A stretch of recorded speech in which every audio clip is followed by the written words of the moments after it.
Haplontic और diplontic life cycle क्या होता है? इनमें कोई फ़र्क है क्या? एल्गी में कैसा लाइफ साइकिल मिलता है? ओहो! हाँ, हैप्लॉन्टिक मिलता है, राइट, राइट। लेकिन क्या एल्गी में कोई ऐसा एग्ज़ाम्पल है जिसके अंदर डिप्लॉन्टिक लाइफ साइकिल मिलता हो या हैप्लोडिप्लॉन्टिक लाइफ साइकिल मिलता हो? पता है? हेलो डियर स्टूडेंट, क्या हाल-चाल, कैसे हैं आप सब? मैं आफ़रीन नाज़ अंसारी, आपकी बायोलॉजी टीचर, और आज आपके लिए लेकर आई हूँ एकदम छोटा-सा लेक्चर जिसमें हम लोग कंप्लीट कर लेंगे एल्गी को। ठीक है? हमने बहुत सारा पार्ट एल्गी का एक ही पार्ट देखा है, मतलब एक लेक्चर में हमने एल्गी को कंप्लीट कर रखा है। आज छोटू-सा लेक्चर हमने लिया है जिसमें एल्गी को कंप्लीट कर लिया है। तो चलो स्टार्ट करते हैं फटाफट से। तो आज की क्लास में हम लोग देखेंगे इकोनॉमिक इम्पोर्टेंस ऑफ एल्गी। वैसे तो हमने बहुत सारी चीजें देखी हैं, है ना, और आपको इतना तो समझ में आ ही रहा है कि एल्गी जो है वो ग्रीन है, फोटोसिंथेटिक है, मतलब ये फोटोसिंथेसिस कर पा रहा होगा। ठीक है, तो सबसे पहला हम लोग क्या लिखेंगे इकोनॉमिक इम्पोर्टेंस ऑफ एल्गी में? क्या लिखेंगे बताओ? बिल्कुल, क्या लिखेंगे? फोटोसिंथेटिक। ठीक है, सो इकोनॉमिक इम्पोर्टेंस ऑफ एल्गी।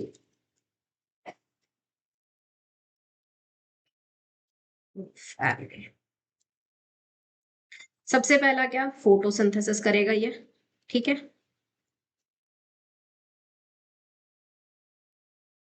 अब अगर ये फोटोसिंथेसिस कर रहा है तो ऑब्वियस है ये कार्बन डाइऑक्साइड का फिक्सेशन करेगा। क्या करेगा? फोटोसिंथेसिस कर रहा है तो कार्बन डाइऑक्साइड का फिक्सेशन कर रहा है, राइट, ये कर रहा है।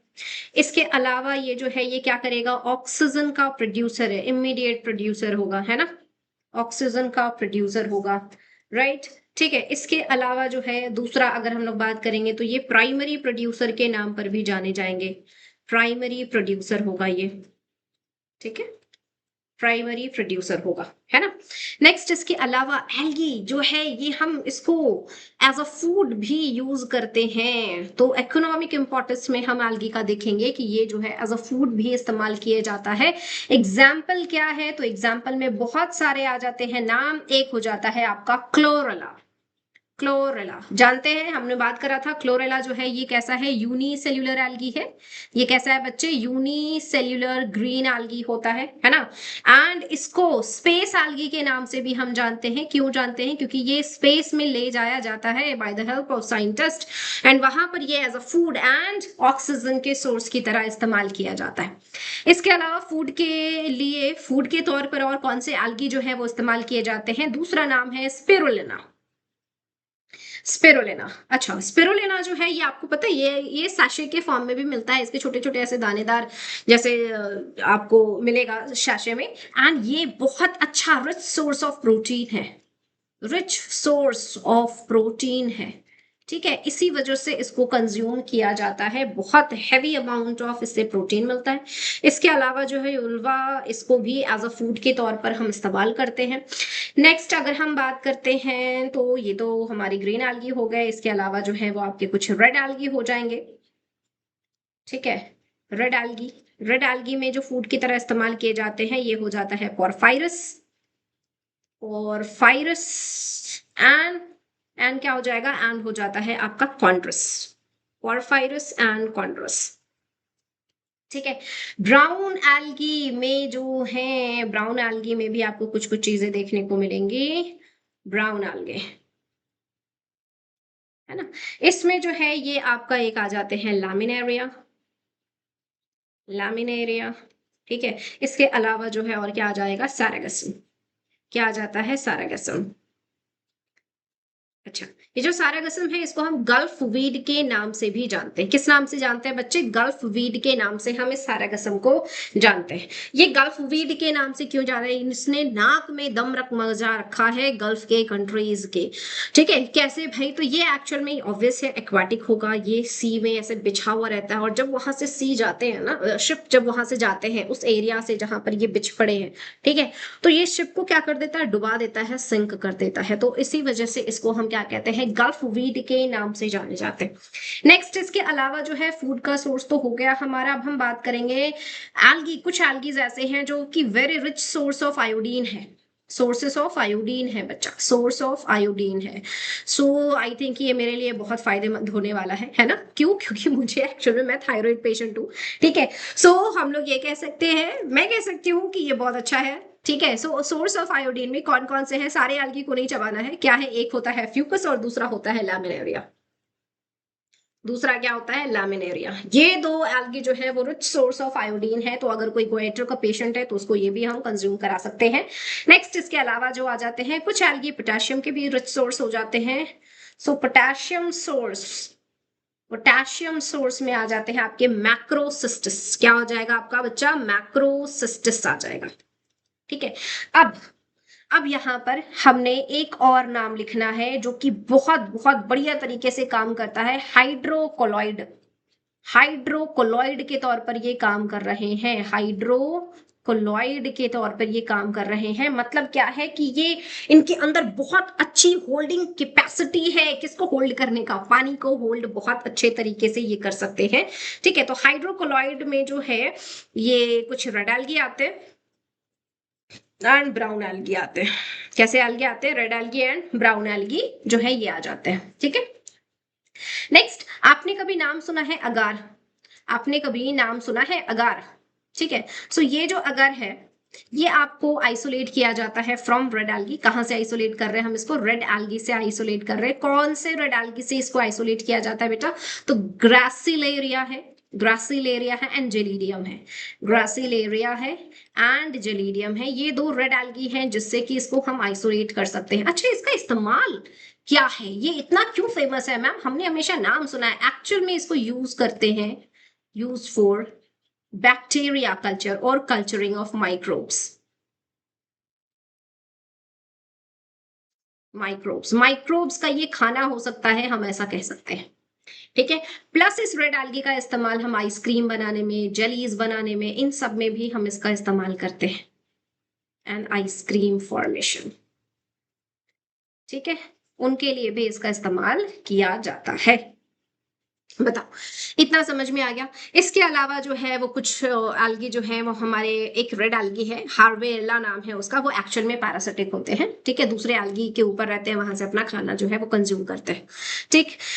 और क्या रह गया बच्चा, तो ये हो गया है हमारा इकोनॉमिक इंपॉर्टेंस ऑफ एल्गी। तो यहाँ देखो, यहाँ वही सारी चीजें, एक फोटोसिंथेसिस है, ऑक्सीजन का प्रोडक्शन कर रहा है, फूड के तौर पर है। एल्गल ट्रीविया जो है इसमें ये हार्वेला है जो कि कलरलेस रेड एल्गी है, पैरासिटिक है ऑन अदर्स। ठीक है। सेफेलियरस रेड रस्ट ऑफ टी जो है ये कॉज कर रहा होता है। कॉफी जो है वो रेड रस्ट ऑफ कॉफी, मतलब सेफेलियरस कॉफी जो है वो red rust of coffee cause कर रहा है। स्पाइरोगाइरा को हम पॉन्ड सिल्क के नाम से भी जानते हैं, यूलोथ्रिक्स को हम पॉन्ड वूल के नाम से जानते हैं। दीज आर द कॉमन नाम ऑफ दीज टू। ये हो गया। ठीक है, हो गया जी इतना। तो इकोनॉमिक इंपॉर्टेंस हमने देख लिया। अब हम बात करेंगे लाइफ साइकिल ऑफ एल्गी। अब हम क्या बात करेंगे, लाइफ साइकिल ऑफ एल्गी। ये देखो यहाँ जो दिख रहा है ना आपको, ये ग्रीन एल्गी है और ये जो है ये रेड एल्गी है बच्चा। ये इस तरीके से आपको नजर आ रहे होते हैं। ठीक है। अब क्या बात करेंगे, life cycle, life cycle of algae. ठीक। सो लाइफ साइकिल की अगर हम बात करेंगे ना, तो मोस्टली ये कैसे होते हैं, मोस्टली ये हैप्लॉन्टिक लाइफ साइकिल होते हैं। मोस्टली कैसे होंगे बेटा, हैप्लॉन्टिक लाइफ साइकिल होता है इनका, हैप्लॉन्टिक लाइफ साइकिल। ठीक है ना। लेकिन कुछ एक्सेप्शन जो है वो हमारे पास अभी भी हैं, जैसे फ्यूकस। फ्यूकस कहाँ पढ़ा था हमने, हमने पढ़ा था Fucus is very good for me, मतलब कि वो आयोडीन का रिच सोर्स है, राइट। सो फ्यूकस जो है वो डिप्लॉन्टिक होगा, एंड कुछ जो है वो हैप्लोडिप्लॉन्टिक भी होते हैं। तो मोस्टली कैसे हैं ये, हैप्लॉन्टिक है ना। अब हैप्लॉन्टिक का मतलब क्या, चलो यहां पर वो हम लोग बात कर लेते हैं। हैप्लॉन्टिक का मतलब क्या, कि डोमिनेंट जो फेज होगा, डोमिनेंट जो लाइफ का फेज होगा वो क्या होगा, वो क्या होगा, डोमिनेंट लाइफ फेज जो है वो गैमेटोफाइट होगा। प्लांट बॉडी जो इनका डोमिनेंट होगा वो कैसा होगा, हैप्लॉइड कंडीशन में होगा, उसको हम गैमेटोफाइट कहते हैं। सो गैमेटोफाइट है ना। ये कैसे होते हैं, हैप्लॉइड कंडीशन में होते हैं कुछ इस तरीके से। जबकि कुछ टाइम के लिए इनके अंदर जो है वो डिप्लॉइड कंडीशन भी आएगा, और जब डिप्लॉइड कंडीशन आता है उसको हम स्पोरोफाइट कहते हैं। बट स्पोरोफाइट इनकी जिंदगी में बहुत कम टाइम के लिए आता है। ठीक है। आते के साथ ही वो डिवाइड होकर के जो है वो हैप्लॉइड कंडीशन में बदल जाता है, ठीक है। तो इसीलिए हम इनका लाइफ साइकिल कैसा बोल रहे हैं, हैप्लॉन्टिक लाइफ साइकिल कह रहे हैं, जिसमें जिंदगी में ज्यादातर टाइम जो है ये कैसे कंडीशन में बिताएंगे, तो हैप्लॉइड कंडीशन में बिताएंगे। और जो प्लांट बॉडी जो हैप्लॉइड कंडीशन में होता है उसको हम गैमेटोफाइट कहते हैं। प्लांट बॉडी जो डिप्लॉइड कंडीशन में मिलेगा उसको हम स्पोरोफाइट कहते हैं। क्लियर है। तो गैमेटोफाइट इज डोमिनेंट, क्यों? क्योंकि लाइफ साइकिल कैसा है, हैप्लॉन्टिक लाइफ साइकिल है। लेकिन कुछ एक्सेप्शंस हैं, वो हम लोग यहाँ पर पहले लिख लेते हैं। सो एक्सेप्शन में मैं आपको बता दूंगी सबसे पहले फ्यूकस, ठीक है। फ्यूकस जो है इसके अंदर लाइफ साइकिल कैसा है, डिप्लॉन्टिक है बेटा, डिप्लॉन्टिक लाइफ साइकिल है। अदरवाइज कुछ है जैसे एक्टोकार्पस हो गया, कैल्प हो गया, इन सब के अंदर जो है वो आपको हैप्लो डिप्लॉन्टिक लाइफ साइकिल देखने को मिलता है। एक्टोकार्पस, कैल्प, इन सब के अंदर कैसा लाइफ साइकिल देखने को मिल रहा है, हैप्लो डिप्लॉन्टिक। हैप्लो डिप्लॉन्टिक मतलब 50-50, हैप्लॉइड स्टेज भी लाइफ साइकिल का 50% हैप्लॉइड कंडीशन में रहेगा एंड 50% डिप्लॉइड कंडीशन में रहेगा। मतलब एग्जैक्ट 50-50 ऐसा नहीं कह रही हूं, बट हाँ ज्यादातर टाइम जो है वो इक्वल पार्ट्स में ऐसे डिवाइड हो जाते हैं, तो हम उसको हैप्लो डिप्लॉन्टिक लाइफ साइकिल कहते हैं। बताओ क्लियर हुआ? ठीक है, अब हम लोग स्टार्ट कर ले, यहाँ पर देख ले। एक मैं आपको स्ट्रक्चर जो है वो बना करके दिखाती हूँ कि इनका लाइफ साइकिल कैसा होगा। तो क्योंकि हमने कहा है कि गैमेटोफाइट इनका डोमिनेंट स्टेज है, तो मैं यहाँ पर सबसे पहले आपको गैमेटोफाइट बना लेती हूँ। गैमेटोफाइट ये हो गया। ये कैसा है, हैप्लॉइड है। गैमेटोफाइट प्लांट बॉडी की हम बात कर रहे हैं, है ना। प्लांट बॉडी कैसा है, गैमेटोफाइट है, ठीक है। अब ये जो गैमेटोफाइट है ये क्या करेंगे भाई, ये प्लांट बॉडी है इनका गैमेटोफाइट में। अब इसमें ये गैमीट्स जो है उनका फॉर्मेशन करेंगे। तो गैमीट बनाने के लिए जो ऑर्गन है उनको हम कहेंगे, मेल गैमीट बनाने के लिए जो ऑर्गन होता है उसको हम कहते हैं एंथेरिडियम। एंथेरिडियम, थ्रीडियम, है ना, जो कि क्या है, मेल सेक्स ऑर्गन है। ये क्या है, मेल सेक्स ऑर्गन है। एंड फीमेल के केस में जो है वो होगा क्या, ऊगोनियम। ध्यान रखना सिर्फ एल्गी में ही फीमेल सेक्स ऑर्गन ऊगोनियम के नाम पर देखने को मिलता है, इसके आगे कहीं आपको ऊगोनियम नहीं देखने को मिलेगा। So this is the male sex organ, ये हो गया। अब उसके बाद एंथेरिडियम जो है ये क्या बनाएगा, एंथेरोजॉइड बनाएगा, स्पर्म बनाएगा, है ना। क्या बना रहा है, एंथेरोजॉइड, ठीक है। और ये क्या बना रहा है, ये आपका एग बना रहा है। मतलब इसने क्या बना लिया, इसने स्पर्म बना लिया और इसने एग बना लिया। मतलब ये क्या है, ये क्या है अभी, गैमीट है। और गैमीट हमेशा कैसा होता है, हैप्लॉइड कंडीशन में होता है। गैमीट हमेशा कैसा होगा, हैप्लॉइड कंडीशन में। तो अब देखो प्लांट बॉडी भी हैप्लॉइड, तो सेक्स ऑर्गन भी हैप्लॉइड होंगे, ऑब्वियस है ना। अब सेक्स ऑर्गन हैप्लॉइड है और उनसे ही हैप्लॉइड से हैप्लॉइड बनाना है, हैप्लॉइड से ही हैप्लॉइड बनाना है। तो यहां पर जो डिवीजन होगा वो आप बताओ कैसा डिवीजन होगा, माइटोसिस डिवीजन होगा ना, इसमें तो कोई दो राय नहीं है, ठीक है। कैसा डिवीजन होगा, माइटोसिस डिवीजन होगा। हैप्लॉइड से ही हैप्लॉइड बनाएंगे तो माइटोसिस डिवीजन होगा, डिप्लॉइड से हैप्लॉइड बनाना है तो मियोसिस डिवीजन होगा। क्लियर है, चलो जी।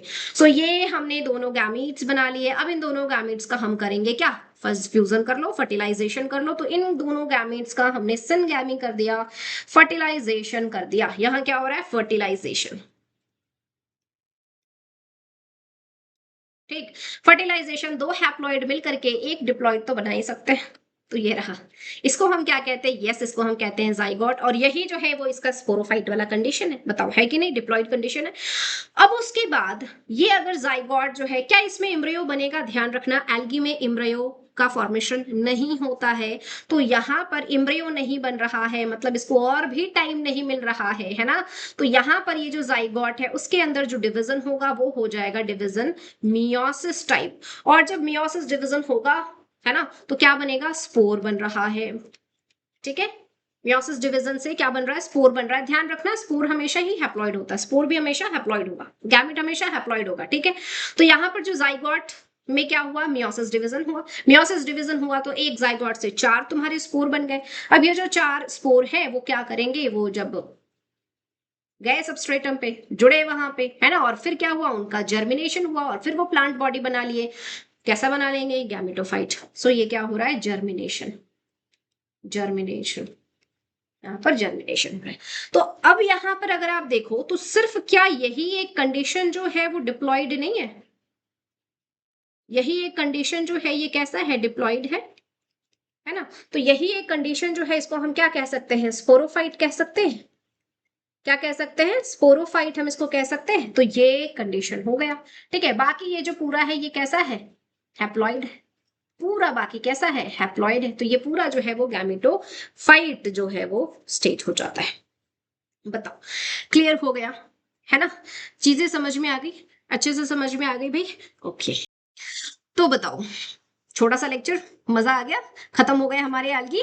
कितना आसान तरीके से एक एक लेक्चर एक बड़ा सा हुआ और दूसरा 15 मिनट का लेक्चर हो गया, और इससे हमने कंप्लीट कर लिया अपना एल्गी। आई होप आप सभी को चीजें पसंद आ रही हों, अच्छा लग रहा होगा, एंड आप इंजॉय भी कर रहे होंगे। कर रहे हैं या नहीं कर रहे हैं मुझे जरूर बताइएगा। Thank you so much.